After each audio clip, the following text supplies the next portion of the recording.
பெட்ஸ்ன்ற பேர்ல ஒரு சில பேர் பாம்பு வளர்க்குறாங்க, சில பேர் நாய், சில பேர் பூனை, சொல்லிட்டே போலாம். பொதுவா பெட்ஸ் வீட்ல வளர்க்கலாமா?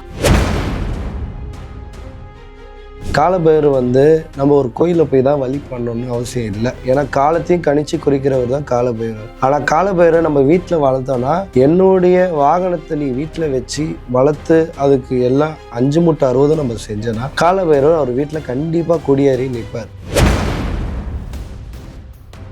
அப்போ எந்த வீட்டு வாசல் நின்று அழுவுதோ அந்த நாய், அந்த வீட்டிலையோ இல்லை அந்த பில்டிங்கை சுற்றியும் சரி, அந்த வீட்டில் யாரோட உயிரோ போக போகுதுன்னு அதுக்கு நல்லா தெரியும். அதனால் அந்த வீட்டு வாசலில் அந்த நாய் அழுவும்.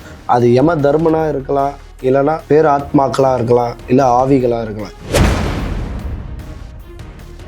உங்களால் முடிஞ்ச நான் என்ன சொல்கிறேன், கல்லெத்து அடிக்காமல், நாயை துன்புறுத்தாமல், இந்த வெறிச்சையெல்லாம் நாய் மேலே செய்யும். வண்டியில் போகும்போது எட்டி விடுறது, உண்மையிலே சொல்கிறேன், எந்த காலால் நீங்கள் எட்டி விடுறீங்களோ அந்த கால் உங்களுக்கு இல்லாமையே போயிடும். நான் சொல்கிறேன், 1000 பேர் 1000 கதைகள் சொல்லலாம், 1000 கதைகள் ஜோடிக்கலாம். அது நம்ம வாழ்க்கைக்கு சரிப்பட்டு ஆகாது. ஊர் என்னன்னு சொல்ல பார்த்தா சீக்கிரம் நம்ம இறந்துருவோம். இதுதான் உண்மை. ஆந்த நம்ம பார்த்துனா உண்மையாக சொல்கிறேன், பணம் கையில் நல்லா நிற்கும்.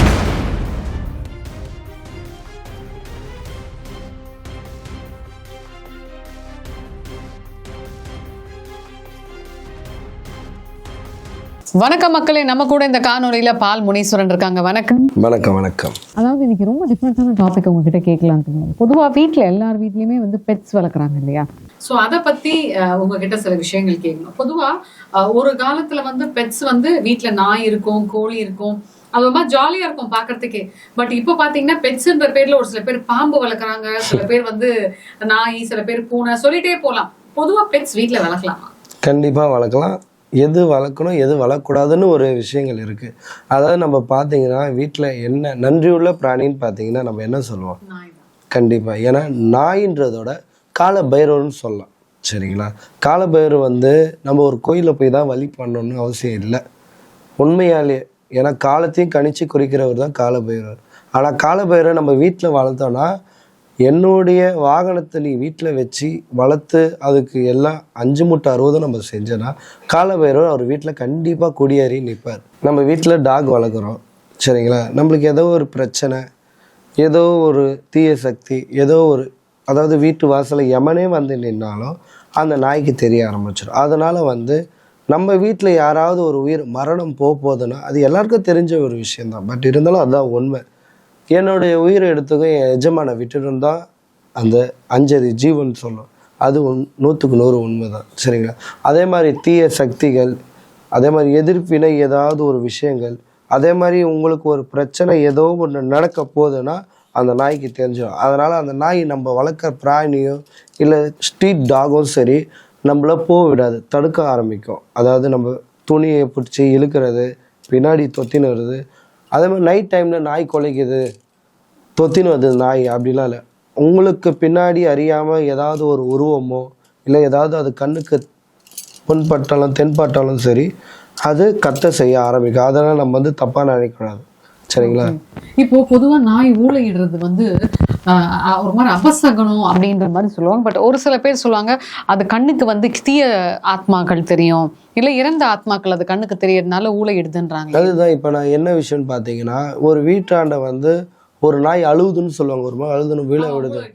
அப்போ எந்த வீட்டு வாசல் நின்று அழுவுதோ அந்த நாய், அந்த வீட்டிலையோ இல்லை அந்த அந்த பில்டிங்கை சுற்றியும் சரி, அந்த வீட்டில் யாரோட உயிரோ போக போகுதுன்னு அதுக்கு நல்லா தெரியும். அதனால் அந்த வீட்டு வாசலில் அந்த நாய் அழுவும். அது யம தர்மனாக இருக்கலாம், இல்லைன்னா பேர் ஆத்மாக்களாக இருக்கலாம், இல்லை ஆவிகளாக இருக்கலாம். இந்த 3 விஷயத்தில் எதனா ஒன்று இருந்தால் கண்டிப்பாக நாய் அழுவ செய்யும். அந்த வீட்லேயும் சில ஒவ்வொரு மாற்றங்கள் பிரச்சனைகள் தெரியும். அதாவது ஒருத்தர் இறக்க போகிறான்னு தெரிஞ்சிடுச்சுன்னா, சரிங்களா, தன்னுடைய முகம் அழகு பாவனையெல்லாம் அழகாயிடும். அதாவது இப்போ ஒரு 20-30 வயசு உடையவர் பார்த்தீங்கன்னா 25-18 வயசு வாலிபம் பையன் மாதிரி ஆகிடுவாங்க. அது யாராக இருந்தாலும் சரி, அவங்களோட தோற்றம், அழகு, பேசுகிறது, நடிக்கிறது, விளையாடியே இருக்க மாட்டாங்க, ஜாலியாக இருந்தே இருக்க மாட்டாங்க. ஆனால் அவங்க பேசுகிற விஷயங்கள்லாம் பார்த்தீங்கன்னா எல்லாமே புதுசாக இருக்கும். ஒரு எப்படி புது மனிதனாக பார்க்க ஆரம்பிப்போம். அந்த மாதிரி விஷயங்கள்லாம் நம்ம கண்டோன்னா அவங்களுக்கு இறக்குற வாய்ப்பு அதிகமாக இருக்குன்னு. ஆக்சுவலாக ஊழையிட்டா சில பேர் வீட்டில் வந்துட்டு அது ஊழையிடுறது வந்து அபசகனம்னு நான் இப்போ மறைமுகமாக சொன்னல. பட் ஒரு சில ஆட்கள் சொல்கிறாங்க அது அபசகனம் இல்லை, அது அதோட துணையை தேடுது, அதுக்காக அது ஒரு மாதிரி ஊழையிட்டு காட்டுது அப்படின்றாங்க. அதாவது பார்த்தீங்கன்னா இந்த நாய் வளர்க்குறவங்க வந்து அதோட லாங்குவேஜ் அதோட விஷயம் கண்டிப்பாக தெரியும். அவங்களோட விஷயம் பார்த்தீங்கன்னா அவங்க பெட் வந்து பராமரிக்கிறவங்களுக்கு அவங்களுக்கு எல்லா விஷயமும் தெரியும், கரெக்டு. ஆனால் எங்களை பொறுத்த வரைக்கும் இது பாரம்பரியமாக இல்லை, ஆதியிலேருந்து இப்போ வரைக்கும் சரி, எங்களுக்கு ஒரு அது எச்சரிக்கை. இந்த விஷயம் நடக்க போகுதுன்னா அது முன்கூட்டியே கணிச்சு சொல்கிறவங்க நாங்கள். அந்த மாதிரி எங்கள் வீட்டில் ஏதோ ஒரு வீட்டில் யாரோ ஒருத்தர் இறக்க போகிறாங்கன்னா கண்டிப்பாக அந்த நாயகப்பட்டது ஊழ விட்டு எச்சரிக்கை கொடுக்கும். இல்லை ஆத்மா எதனா இருந்தால் சும்மா ஒரு நாய் குலைக்காது, கத்தாது. 24 மணி நேரம் ஒரு நாய் குலைச்சுனுக்குதுன்னா அப்போது அதுக்கு துணை தெரியுதுன்னு அர்த்தம் கிடையாது, சரிங்களா? அப்போ ரோட்டில் இருக்கிற நாய்ங்களாம் துணை தேடி இது பண்ணணுமே. அப்படியே உங்களால் முடிஞ்சது நான் என்ன சொல்கிறேன், கல்லெடுத்து அடிக்காமல், நாயை துன்புறுத்தாமல், இந்த வெறிச்சையெல்லாம் நாய் மேலே செய்வோம். வண்டியில் போகும்போது எட்டி விடுறது, உண்மையிலே சொல்கிறேன், எந்த காலால் நீங்கள் எட்டி விடுறீங்களோ அந்த கால் உங்களுக்கு இல்லாமையே போயிடும், கண்டிப்பாக போயிடும். நீங்கள் உங்களுடைய மரணம் வந்து நேரிட முடியாத மரணமாக இருக்கும். ஒரு நாயை நீங்கள் அடித்து துன்புறுத்துனீங்கன்னா நீங்கள் இந்த ஜென்மத்தில் 7 ஜென்மம் எடுத்தாலும் உங்களுக்கு அந்த பாவ கர்ம வினை தீரவே தீராது. சும்மா ரோட்டில் போகிற நாயை தயவு செஞ்சு நோண்டாதீங்க, சரிங்களா? உங்களால் முடிஞ்சால் ஒரு வேளை சாப்பாடு போடுங்க, போட முடியலையா நீங்கள் பாட்டுன்னு கம்முன்னு போயிடும். இல்லை அந்த நாய்க்கு வெறி பிடிச்சிருக்குன்றீங்களா, ஏதோ பிரச்சனைன்றீங்களா, அதுக்கான தகுந்த இடம்னு ஒன்று இருக்கும், சரிங்களா? அந்த இடத்துக்கு வந்து கால் பண்ணிங்கன்னா அவங்க வந்து என்ன ஒரு தீர்வு செய்யணுமோ கண்டிப்பாக செஞ்சு கொடுப்பாங்க. அதனால் தயவு செஞ்சு சொல்கிறேன், நீங்கள் ஒவ்வொரு நாயும் அடிக்கிறது வந்து உங்கள் வீட்டு மேலே ஏதாவது ஒரு பிரச்சனை அடி கண்டிப்பாக விழும், சரிங்களா? இது நாயாக இருந்தால் விட்டுலாம், கண்டிப்பாக இது நாய் கிடையாது, நம்ம தமிழ் கடவுள், சரிங்களா? கால பைரவர், சரிங்களா? என்ன மாதிரியான தோஷங்கள் வந்து இப்போ இந்த கால பைரவர் கிட்ட வேணா தீரும்? அதாவது பார்த்தீங்களா, கால பைரவன்றது வந்து நல்ல பவர்ஃபுல் காட், சரிங்களா? எல்லா விஷயத்துலையும் அவர் வந்து வழிபடலாம். நம்ம நேரம் காலம் எல்லாத்தையும் கணித்துக்கக்கூடிய சக்தி அதிகமாக உள்ளவர், சரிங்களா? அதாவது இப்போ எனக்கு ஒரு பிரச்சனை, வீட்டில் ஒரு சண்டை, எதுவுமே நிம்மதியாக இருக்குமா, சோத்து கூட வழி இல்லைன்றீங்களா, உங்களால் முடிஞ்சது ரோட்டில் ஒரு 10 ரூபா பிஸ்கெட் வாங்கி ஒரு 4 நாய்க்கு போடுங்களேன். உங்கள் மனசு அப்படி கோடி ரூபாய் கொடுத்தா மாதிரி ஒரு ஃபீலிங்காகவும் இருக்கும். எல்லாமே கொஞ்சம் காலக்கு அப்புறம் அப்படியே மாற ஆரம்பிக்கும், சரிங்களா? டாக் வந்து பார்த்தீங்கன்னா தயிர் சாதம் வச்சா ரொம்ப புண்ணியமாக இருக்கும். நாய்களுக்கு தயிர் சாதம், நாய்ங்க கண்ணுக்கு உண்மையாலுமே இறந்த ஆத்மாக்கள் தெரியுமா? கண்டிப்பாக தெரியும், தெரிய வளருக்கு. அதாவது பார்த்தீங்கன்னா இந்த காலத்தில் மனுஷனுங்களே துரோகம் பண்ணுவாங்க, ஏமாற்றுவாங்க. ஆனால் நாய் நம்ம என்னதான் அடித்தாலும் என்னதான் திட்டினாலும் என்ன ஒரு விஷயம் பண்ணாலும் நம்மளை விட்டு அது போகாது. நம்ம தள்ளியே விட்டாலும் நம்ம என்னதான் துன்புறுத்தினாலும் அதுக்கு தெரியும், நான் அவனை விட்டு போக மாட்டேன். ஆனால் இதே ஒரு மனுஷனாக பாருங்களேன், என்னதான் அவனை சோறை ஊட்டி சாப்பாடி வளர்த்து பண்ணாலும் அவங்க புத்தி, அதாவது இந்த நாய்க்கு சொல்லுவாங்க, என்னதான் குளிப்பாட்டி நடு வீட்டில் வச்சா அது நாய்க்கு சொல்ல அது கொஞ்சம் கூட துணிமான விஷயமே கிடையாது. மனுஷனுக்கு சொன்னால் கரெக்டாக இருக்கும். மனுஷனுடைய எண்ணங்கள் பார்த்தீங்கன்னா பேராசை அதிகம் கொண்டவன். எப்படி தெரியுங்களா, உண்மையானே இது ஒரு வரலாறு சம்பவம். எப்படின்னு பார்த்தீங்கன்னா, கடவுள் வந்து எல்லா விலங்குகளையும் கூப்பிட்றாரு. எல்லா விலங்குகளையும் கூப்பிட்டு குரங்குக்கு 30 ஆயுசு தர, நாய்க்கு 50 ஆயுசு தர, அதே மாதிரி உங்களுக்கு ஒரு வயசு கொடுக்குறாரு, நீங்கள் எத்தனை வருஷம் வாழ்வீங்கன்ற. மனுஷன் கேட்குறான், உனக்கு நான் வந்து 50 ஆயுசு தரேன்றாரு, 50 30 தரேன்றாரு. இந்த பெட் அனிமல்லாம் என்ன சொல்லியிருக்கோன்னு நினைக்கிறீங்க? தெரியலையே. கடவுளை இந்த உலகத்தில் என்னால் அவ்வளோலாம் வேணாம், என்னை எல்லாத்துலேயும் கம்மி பண்ணுங்கன்ட்டு எல்லா மிருகங்களும் சொல்லுங்க. நாய் முதல் கொண்டு அணில இருந்து எறும்பு வரைக்கும் சொல்லுது. ஆனால் மனுஷன் பேராசை பிடிச்சவன் என்ன பண்ணான்னு பார்த்தீங்கன்னா, கடவுளே எல்லா அனிமல்ஸும் வேணான்னு சொன்ன ஆயுசெல்லாம் எனக்கு கூட 100 வருஷம் கேட்டு மனுஷன் வாங்கிக்கிறான், சரிங்களா? அதனால தான் இந்த மனித வாழ்க்கையில் போட்டி பொறாமை எல்லாமே இருக்கும். ஆனால் விலங்குகளுடைய நீங்கள் சொந்த பந்தத்தோட விலங்கு கூட இருந்து பாருங்களேன், நீங்கள் இருக்கிற இடமும் தெரியாது. எப்படி உங்களோட லைஃப் வேறு மாதிரி இருக்கும். ஒரு நிம்மதி, ஒரு அமைதியான லைஃபு.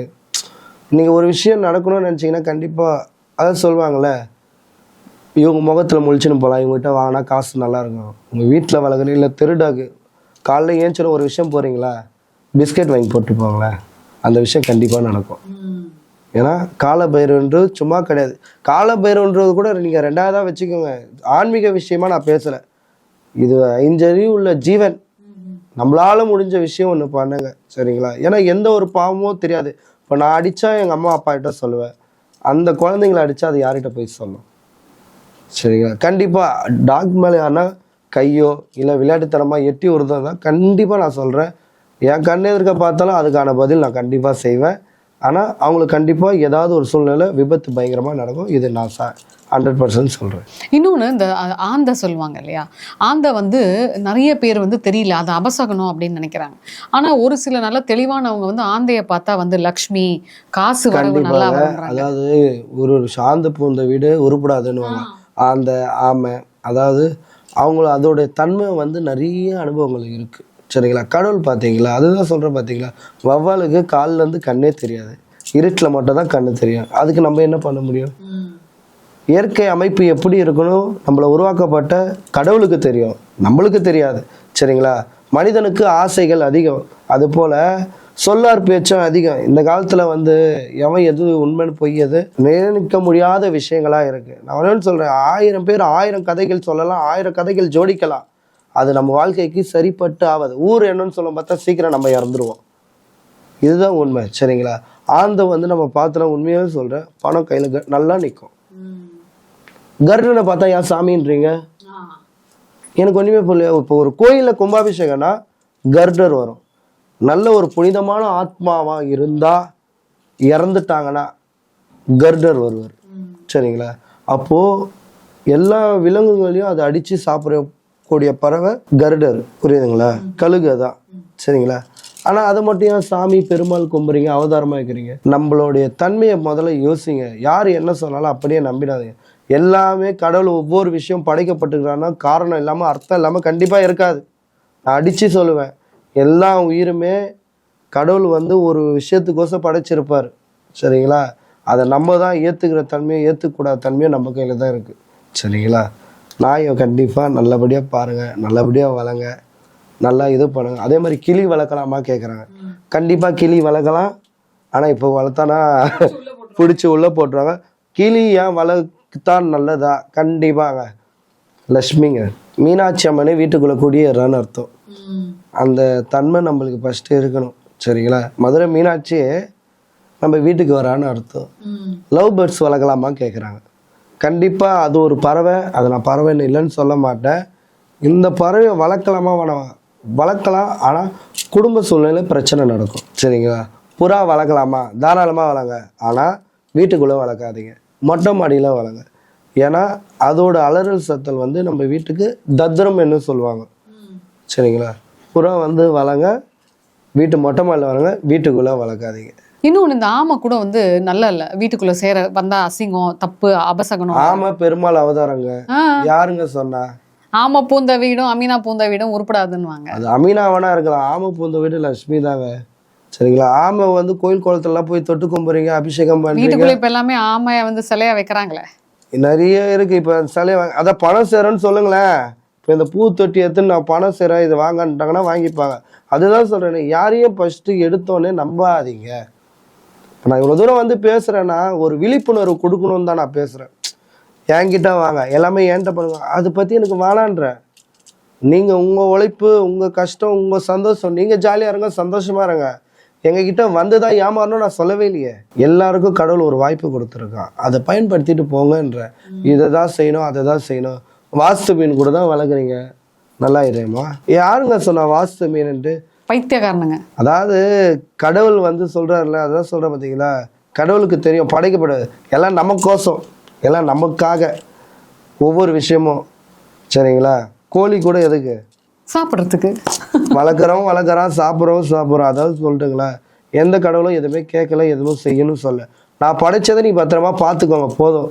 இவங்களே அதை வந்து அழிச்சு இதுவாகிட்டாங்க. காட்டில் இருக்கிறதெல்லாம் வீட்டுக்கு வந்தது, வீட்டில் இருக்கிறவங்களாம் இப்போ காட்டுக்கு போயிடும். உலகம் அப்படியே இப்படியும் இல்லாமல் அப்படியே இல்லாமல் மாறி மாறி போயின்னு இருக்கு. அதாவது இருக்கிற எல்லா விஷயங்களையும் நம்ம கையில் தான் இருக்குது. அடுத்த தலைமுறைன்னு ஒன்று இருக்கும் போது நாய் நான் என்ன தெரியணும். ஏன்னா இந்த தலைமுறையிலேயே போன தலைமுறையிலே சிட்டுக்குருவி என்பதே தெரில, இந்த தலைமுறை இருக்க தெரில சிட்டுக்குருவினா என்னன்ட்டு. அப்போ அடுத்த தலைமுறைக்கு எல்லாமே வேணும்.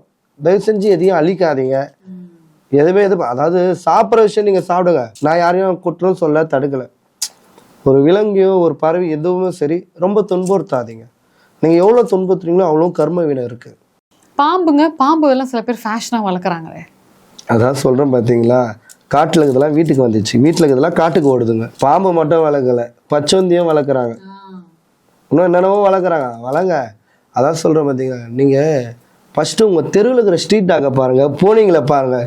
எங்கேயோ இருக்கிற காட்டில் இருக்கிறத தூக்கிட்டு வந்து வீட்டில் விட்டு இப்படி இருக்கு அப்படி இருக்குன்னா, அதாவது எனக்கு இதை பிடிக்கும், இதை நான் வளர்க்குறேன். அதாவது ஒன்று பிரபலமாக சொல்லுவாங்க பார்த்தியா, அவங்க பாரு மேடம் பாரு கம்பளி எவ்வளோ அழகாக போட்டிருக்காங்க, அந்த மாதிரி இவங்க வீட்டுக்கு போனால் அது இருக்கும். அந்த ஒரு ஆசை, பெருமை, அதாவது பெருமைக்கு நல்லா இருக்கும், வாழ்க்கைக்கு நல்லா இருக்காது. சரிங்களா? மிக சிறப்பு. ஸோ வீட்டில் என்னென்ன விஷயங்கள் வளர்க்கலான்றதை பற்றி சொன்னீங்க. கடைசியாக ஒரே ஒரு கேள்வி, என்னென்ன விஷயங்கள் வளர்க்கக்கூடாது? Love birds. சரிங்களா? புறா வந்து மொட்டை மாடியில் வளர்க்கலாம், வீட்டுக்குள்ளே வளர்க்கக்கூடாது. ஏன் வீட்டுக்குள்ளேன்னா அது ஒரு தத்ரோன்னுவாங்க, அந்த உருமல் சவுண்டு. அதாவது பார்த்தீங்கன்னா ஒரு கோயில் ஸ்டோரி ஒன்று இருக்குது, எம்மதமும் சம்மதம்ன்ட்டு. சரிங்களா? அதாவது இப்போ ஒரு இந்து கோயிலில் வந்து பெயிண்டிங் அடிக்க ஆரம்பிச்சிட்டாங்க. சரிங்களா? அந்த புறாங்களாம் எங்கேம்மா போயிடுச்சு? சர்ச்சாண்ட போயிடுச்சுங்க. சரிங்களா? சர்ச்சாண்ட போனவுடனே சர்ச்சில் கிறிஸ்மஸ் வர்றது அன்றைக்கி பார்த்துட்டு என்ன பண்ணாங்க, அந்த சர்ச்சில் வந்து பெயிண்ட் அடிக்க போகிறாங்க. இப்போது ஃபஸ்ட்டு வந்தது இந்து கோயிலேருந்து கிறிஸ்டின் கோயிலுக்கு வந்துச்சு. இப்போ என்ன பண்ணுறாங்க, எல்லாம் முஸ்லீம் இதுக்கு வந்துடுறாங்க. புரியுதுங்களா? சபைக்கு முஸ்லீம் இதுக்கு வந்த உடனே எல்லாம் வந்துட்டாங்க. இப்போ முஸ்லீமுக்கு வந்து பெயிண்ட் அடித்து க்ளீன் பண்ணும்போது எல்லாருமே இந்துத்துக்கு வந்துட்டாங்க. அந்த மாதிரி பறவைகளே ஒற்றுமையாக எல்லாமே இருக்கும் போது நம்மளும் அந்த மாதிரி ஒற்றுமையாக இருக்கணும். யாருக்கும் எந்த ஒரு தொந்தரவும் கொடுக்கக்கூடாது, எந்த ஒரு பிரச்சனையும் பரவக்கூடாது. அது மட்டும் இல்லைங்க, இந்த பறவை அந்த பறவை எந்த பறவைனா வளங்க, யாருக்கும் தொந்தரவு இல்லாமல் வைங்க. சரிங்களா? சூப்பருங்க. நன்றி. நன்றி.